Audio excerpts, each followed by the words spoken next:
Making the Most of a Rat, a short story by Nicholas Lacalci. This evening, Mac was fortunate enough to be chewing on a deep-fried vermin, likely a rat, maybe not. Standing alone, they leaned against a concrete pillar in the food court, enjoying the earthy spices that flavored the meat. Around them, Galleria Valley bustled with activity, from the penthouses to the markets. Mac had earned the fried treat and relished eating something that wasn't grown in a vat. It wasn't easy for an unlicensed kid to reliably earn credits, but Mac thought they'd finally cracked the code. That morning, a man named Mr. Louise hired Mac to rifle through the apartments of the dead before his badges came to clear the bodies out. That afternoon, most of what Mac picked out wound up in the recycler, but Mr. Louise found value in a few pieces and rewarded Mac with credits. Those credits bought a tasty fried vermin, but would soon buy a shower and a noise-proof sleeping pod. Most importantly, Mr. Louise said they could return to do the same tomorrow.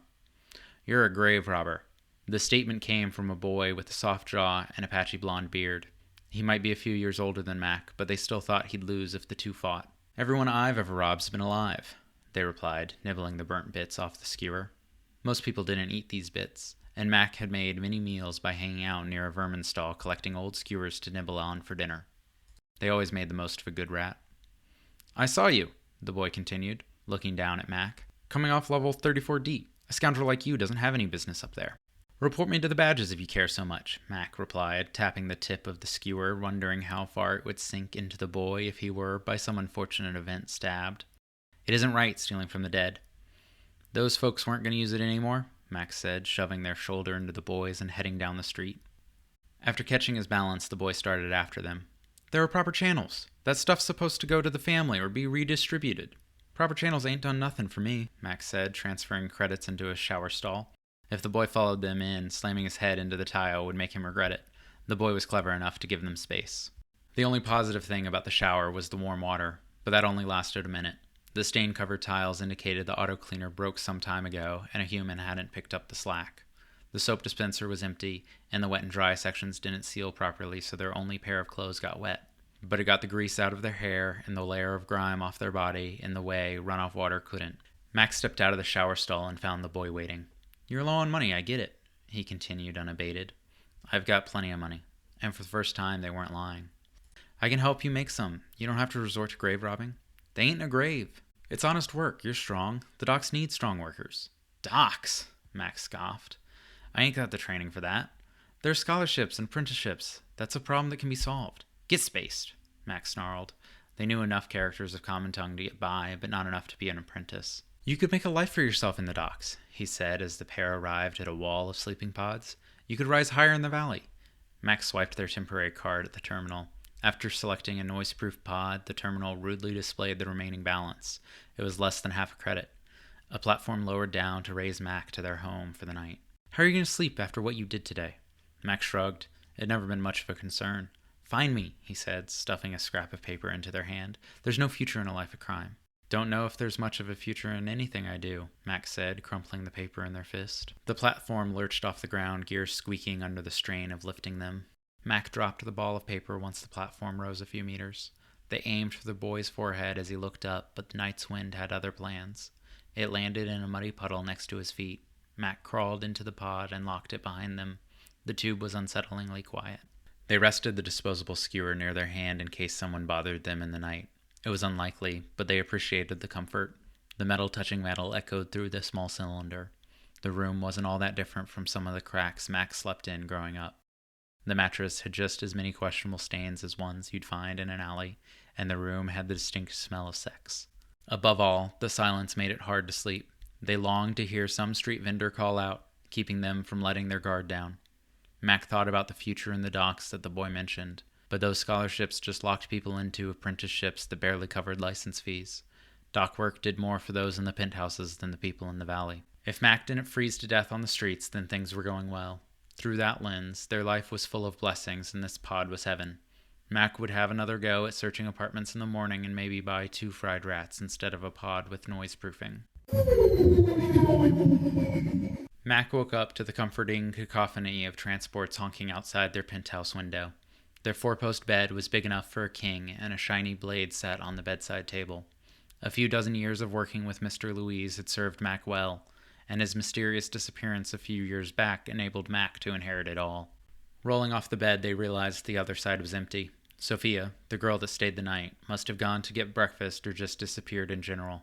It didn't bother Mac either way. Their joints popped and cracked as they walked into their private auto cleaner to get ready for the day. Mac felt like wearing something pretty today and picked out an expensive shirt with frills on it. Mac was still unlicensed, although multiple fake IDs would refute that claim. At this point, it was a challenge trying to see how long they could last without one. Meandering into the kitchen from the penthouse bedroom, they figured out where the girl from last night had disappeared to. She was wearing one of Mac's old shirts that said something in common tongue they couldn't read. Sophia wasn't a skewer, but the shirt still draped over her like a nightgown. She smiled as Mac entered the room and presented them with a plate of warm waffles. "These are fluffier than usual," they said after taking a bite. "These were made from scratch, not just popped from the freezer to the toaster." "You can do that?" Mac asked. The kitchen of the apartment was for the chef or cute guest to use. Mac's job was to get into trouble and make sure the badges didn't stick their noses in too deep. "The flour you've got is the nicest I've ever seen," Sophia said, gesturing to the pantry. "Definitely didn't come from the vats here." "Flour shouldn't be kept in a closet," Mac said with a smile. Sophia indulged them with a laugh, but an explosion at the door cut it off. Not this again, Mac thought as smoke began to fill the room. If Mac knew they'd be dealing with badges today, their shirt would have fewer frills. Sophia coughed through the smoke while Mac wet a napkin with juice and put it over their nose and mouth. Their eyes would start stinging soon, but Mac wanted to know which brute to fire over this intrusion. Clad in gas masks and armor, the badges shouted something upon entering. One appeared from the smoke in front of Mac and mentioned some nonsense about them being under arrest. Mac lifted their free hand. They were too old and wise to resist. Mr. Louise taught them it was better to get lawyers involved in these matters, but instead of cuffs, the badges swung a club into their gut. The blow shocked and stung at the same time. The person was using a sedator. Badges from the valley didn't have that in their arsenal. Mac knew because it took years to smuggle some in for their crew. "This ain't going to be cheap," Mac thought as they passed out. 2 black eyes, a dislocated shoulder, and at least 1 broken rib later, Gideon the lawyer arrived. Cuffs still held Mac to the table, and there wasn't a launder in the central system capable of getting this mess of blood out of their top. The cinder block walls of the room were as plain as vat protein. Gideon answered their first question by explaining that badges were charging Sophia with prostitution. That didn't surprise Mac. It didn't take a top detective to realize a girl from the bottom of the valley didn't legitimately earn the fancy clothes, transportation, and comfort she had. However, it did take a lazy accountant to make it easy for badges to prove it, and Mac wondered if the bean counter responsible for the error really needed both his kneecaps. Gideon assured them he'd work it out. Sophia might not get to keep her outfits or transport, but Mac would be happy to buy her some more. "The allegations against you are a bit more serious," Gideon explained. "I don't know if I'm going to be able to get you out of this." "We own half the badges here and have files on the rest of them," Mac said. They shifted in their metal seat. "These aren't your typical badges." Between the sedator and the muscle gifting Mac's black eyes, Gideon was merely confirming their fear. "It's a minister?" They sent him in from the central system. Even the local law didn't know he was working here.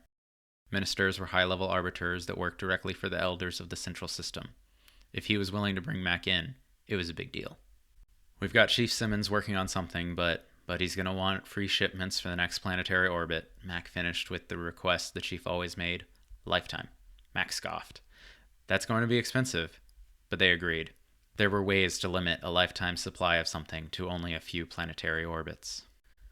"Do you need anything else?" Gideon asked, then added, "aside from a decent doctor?" "I want to see that bastard of a minister," Mac said. "The least he can do is read the charges to my face." Gideon delivered on the request, but the minister took his time arriving. He entered wearing the clean robes of his position. He casually sat down across from Mac. His jaw was soft, and he sported a thin blonde beard.